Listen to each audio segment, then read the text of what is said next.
Herbert Marshall McLuhan nació en Canadá en el año 1911. Fue reconocido por sus estudios sobre los efectos de los medios de comunicación en la conducta y el pensamiento social. Su investigación tenía en cuenta los campos contextuales y es por esto que era más precisa y menos obsoleta que las de otros investigadores. Hizo mucho hincapié en la importancia del ambiente y del contexto en las investigaciones, así como también de la capacidad de estos y del proceso eléctrico de cambiar las realidades sociopolíticas.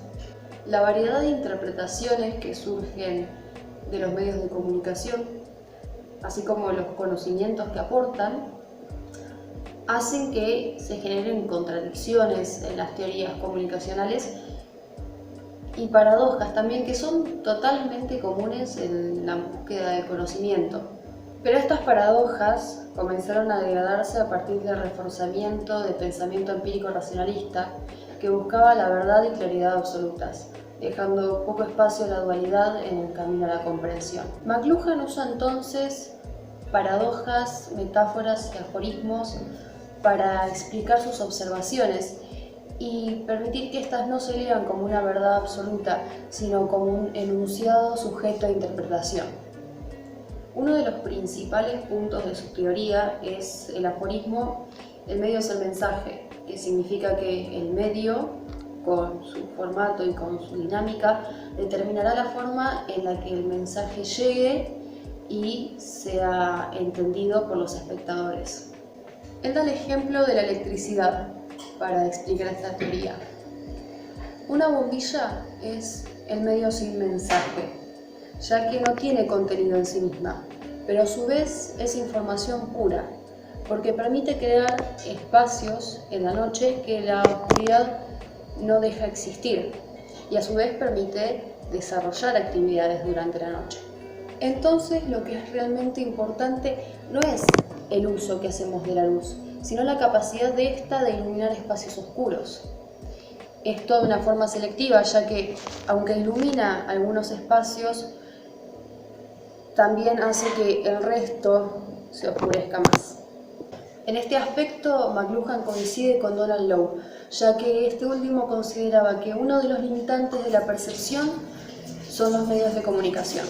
Más claramente, la luz, a pesar de no tener contenido, transmite el mensaje de mirar hacia ciertos lugares en momentos en los que normalmente no podríamos, e ignorar a aquellos que quedan en la oscuridad. Entonces, el medio es el mensaje porque un mensaje emitido desde un medio no tendrá el mismo impacto o respuesta que si hubiese sido emitido desde otros. Los medios de comunicación estimulan y estructuran la mente, que con la costumbre comenzará a captar y responder los determinados estímulos que corresponden a cada medio. Bueno, otro de los conceptos o de las ideas que desarrolla McLuhan, además del aforismo o la frase de el medio es el mensaje, es la idea de medios calientes y medios fríos. O sea, él divide los medios o los clasifica entre medios fríos y medios calientes, y esta clasificación va a depender de la definición que tenga cada medio. Entonces, los medios calientes van a ser los que tienen una alta definición, como por ejemplo la radio, la fotografía, que al ser, digamos, tan clara o con buena definión, no permiten o no necesitan al espectador para como completar lo que está viendo con su interpretación o sus ideas o lo que sea. Ahora, los segundos medios, el segundo grupo, que es los medios fríos, este grupo es aquellos medios que tienen una baja definición. Entonces, al no estar del todo claro el mensaje o al no estar del todo claro lo que se está viendo, el espectador, digamos, tiene que completar con su interpretación lo que está viendo. Al igual que hace Low, McLuhan divide la historia de la comunicación en 4 etapas.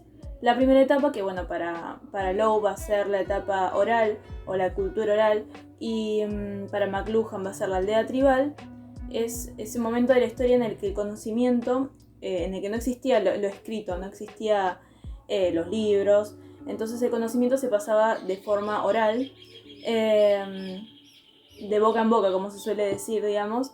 Entonces el sentido que más se usaba o que más primaba era el sentido del oído. Y bueno, en este momento también, al ser oral el conocimiento, o al tener que transmitirse de boca en boca y tener que memorizarse, se usaba, digamos, como con una rítmica, se aprendía el conocimiento con una rítmica para después poder repetirlo o poder enseñarlo a otras personas, y por eso mismo también no se usaba, digamos, o no existía mucho la ciencia, porque era un conocimiento que no se podía registrar en ningún lado, y en la memoria menos, porque al ser como tan complejo, digamos, como que no te da la posibilidad de memorizarlo. La segunda etapa que desarrolla McLuhan y que también desarrolla Lowe es la etapa del hombre alfabético quirográfico para McLuhan, y bueno, Lowe la llama la cultura quirográfica, que es como un periodo de transición entre la cultura oral o aldea tribal y la cultura tipográfica o la galaxia Gutenberg. En esta etapa es cuando había surgido, digamos, o había sido creada el alfabeto fonético. Entonces ya empezaban a haber textos escritos, pero la gente como que no terminaba de confiar en eso, o sea, no confiaba en lo escrito o en leer lo escrito así para sí misma, porque estaba acostumbrada a la oralidad del conocimiento. Entonces esos textos que existían en ese momento se leían en voz alta. Entonces acá seguía primando el sentido del oído. En la tercera etapa, Lowe la llama cultura tipográfica y McLuhan la llama la galaxia Gutenberg. La llama así porque es Johannes Gutenberg en el siglo XV el que crea la imprenta, y la creación de la imprenta es la que le da inicio, digamos, a esta tercera etapa, en la que el conocimiento ya se registra en los libros. O sea, si en la anterior etapa se había empezado por ahí a registrar en los libros, ya en esta etapa se registra ahí. Entonces el conocimiento científico, que antes no se podía registrar en ningún lado, ahora se registra en los libros. Y bueno, nada, el sentido que más va a primar es el de la vista, porque es la que se necesita para leer.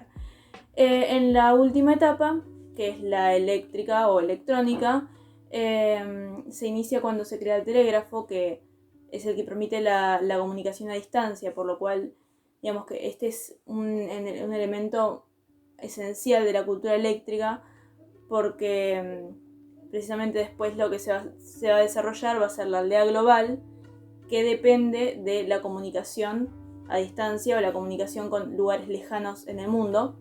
Y bueno, en esta etapa la comunicación o las cosas que se comunicaban, que antes eran de forma pausada, tranquila, ahora es simultáneo, acelerado, y no se termina de entender la información por lo apresurados que son los medios.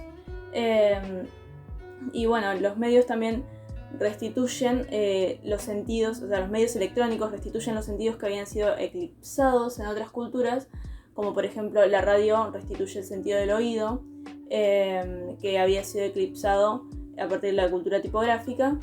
Paralelamente, McLuhan desarrolla los conceptos de tribalización, destribalización y retribalización. La tribalización refiere a la primera etapa, es decir, a la aldea tribal, en la que las sociedades basaban su comunicación en la oralidad y tenían forma de una pequeña tribu, porque los individuos solo podían comunicar con quienes estaban cerca de ellos en forma física. El orden de ellas era cerrado. En segundo lugar, se da el proceso de destribalización, el cual sucede a la par de la etapa quirográfica o del hombre alfabético quirográfico y la tipográfica o galaxia Gutenberg. A causa del surgimiento en primer lugar de la escritura, alfabeto fonético y más tarde de la imprenta, el conocimiento comenzó a esparcirse por el mundo, ocasionando la rotura de estas sociedades tribales, ya que en ellas empezaba a disminuirse la información que provenía de otras tribus. En última instancia, y al mismo tiempo que la etapa eléctrica o electrónica, se desarrolla el proceso de retribalización, en el que gracias a la masividad de los medios y la posibilidad que ellos confíen a los individuos de estar en contacto con cualquier lugar del mundo, hace que vuelva a la forma de gran tribu que McLuhan llamó la aldea global. Los estímulos perturban la acción del cerebro. Entonces, este último toma las características del estímulo que lo ayuda a reconstituirse o bien se adapta a él. Es decir, el cerebro intenta llegar a un equilibrio, el cual logra a partir de la supresión o de la extensión de los sentidos y funciones humanas. Por ejemplo, la ropa, que funciona como una extensión de los mecanismos biológicos de control de temperatura, o la radio, que restituye el sentido del oído eclipsado en la tapa tipográfica. Pero estas extensiones son cerradas, se limitan a un solo comportamiento. O al menos lo hacían en las pasadas eras. En la era de la tecnología, el carácter simultáneo de los dispositivos tecnológicos con los sentidos, la tecnología demanda el uso de los sentidos, hace que las extensiones sean sistemas abiertos, que interactúan entre sí y con los sentidos y forman parte de un todo.